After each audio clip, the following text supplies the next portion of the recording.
Bismillahirrahmanirrahim. Assalamualaikum warahmatullahi wabarakatuh. Sahabat yang beriman, diceritakan pada zaman Nabi Musa alaihissalam ada seorang pemuda fasik atau orang yang suka melakukan maksiat yang meninggal dunia. Orang-orang di sekitarnya enggan memandikan dan menguburnya karena ulah buruk yang sering ia lakukan. Mereka pun memperlakukan mayat pemuda tersebut bagaikan memperlakukan bangkai seekor anjing. Mereka menyeret kakinya dan membuangnya di tempat penampungan sampah bersama bangkai seekor anjing yang tergeletak persis di samping jasad pemuda itu. Kemudian Allah Subhanahu wa Ta'ala berfirman kepada Nabi Musa, "Wahai Musa, pada suatu perkampungan ada seorang pemuda yang meninggal dunia dan dibuang di tempat penampungan sampah bersama bangkai seekor anjing kudisan. Orang itu adalah salah satu dari kekasih-kekasihku. Tetapi orang-orang di sekitarnya enggan untuk memandikan, mengkafani dan menguburnya. Maka pergilah kamu, kemudian mandikan dia, berikan kapan dan sholatilah dia. Setelah itu kuburlah sebagaimana kau menguburkan manusia-manusia yang telah mati." Kemudian Nabi Musa pun segera pergi mencari dan menemui penduduk perkampungan tersebut. Beliau bertanya kepada penduduk kampung tentang mayat seorang laki-laki pemuda yang dibuang di tempat penampungan sampah itu. Seluruh penduduk kampung mengatakan bahwa yang meninggal dunia itu adalah seorang pemuda dengan sifat yang sangat buruk. Ia adalah orang yang terang-terangan dalam melakukan kefasikan. Nabi Musa berkata, "Di mana tempatnya? Karena sesungguhnya Allah telah memberikan wahyu kepadaku tentang orang tersebut." Para penduduk kampung pun segera mengantarkan Nabi Musa ke tempat di mana mayat orang tersebut dibuang. Setelah sampai di tempat penampungan sampah, Nabi Musa melihat mayat seorang pemuda yang dibuang di sana bersama bangkai seekor anjing.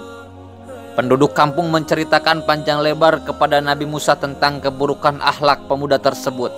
Maka Nabi Musa mulai bingung, karena di satu sisi Allah telah menetapkan pemuda itu sebagai walinya.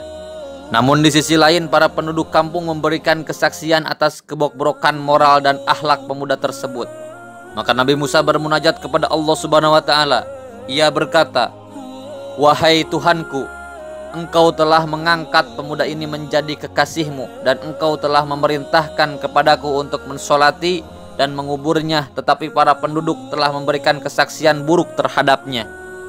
Maka sungguh Engkaulah yang lebih mengetahui daripada mereka atas kebaikan dan keburukannya."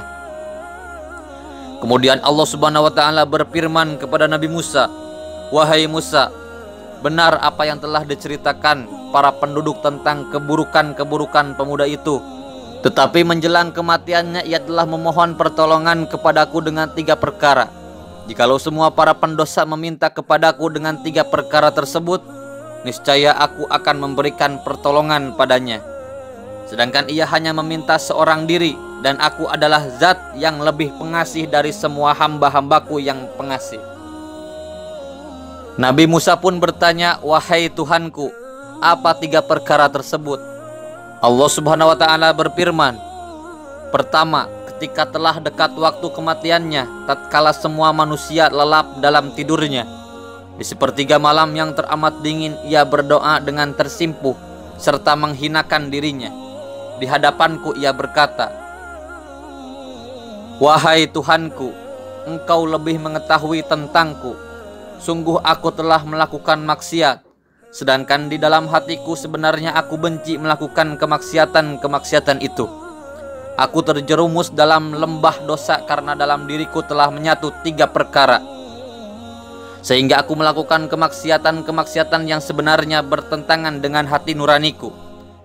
3 perkara tersebut yaitu hawa nafsu, teman yang buruk, dan iblis laknatullah. 3 perkara inilah yang menjadikan aku senang melakukan maksiat. Wahai Tuhanku, sesungguhnya Engkau lebih mengetahui tentang diriku atas semua apa yang telah aku ucapkan itu. Maka ampunilah aku." Yang kedua ia berdoa, "Wahai Tuhanku, sesungguhnya Engkau telah mengetahui bahwa aku adalah pendosa, ahli maksiat, dan tempatku bersama orang-orang fasik. Tetapi seandainya aku diterima, sesungguhnya aku lebih senang bergaul dengan orang-orang yang soleh, dan tempatku bersama orang-orang soleh lebih aku sukai daripada bersama orang-orang yang fasik. Ketiga ia berdoa, wahai Tuhanku, Engkau mengetahui bahwa aku lebih suka bersama dengan orang-orang yang soleh daripada bersama orang-orang yang fasik. Sehingga jika aku bertemu dengan dua orang, yakni seorang yang soleh dan seorang yang fasik, maka aku akan lebih mendahulukan kepentingan seorang yang soleh daripada kepentingan seorang yang pendosa atau yang fasik. Wahai Tuhanku, jika Engkau memaafkan dan mengampuni dosa-dosaku, maka para kekasih dan para nabimu akan turut senang, sedangkan setan musuhku dan musuhmu akan bersedih karenanya. Tetapi jika Engkau menyiksaku, maka setan beserta kawan-kawannya akan turut senang, sedangkan para nabi dan kekasih-kekasihmu akan bersedih.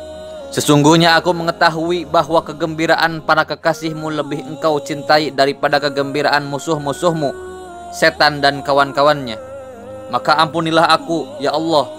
Sesungguhnya Engkau mengetahui atas apa yang telah aku ucapkan.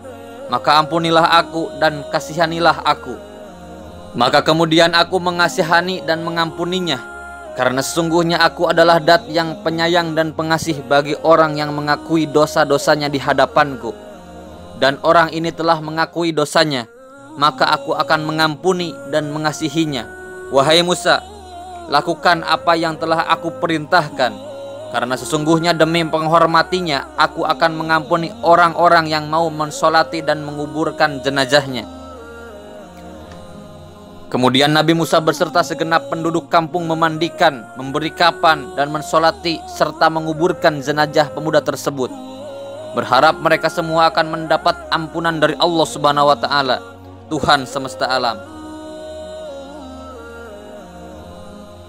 Sahabat yang beriman, semoga bermanfaat. Wassalamualaikum warahmatullahi wabarakatuh.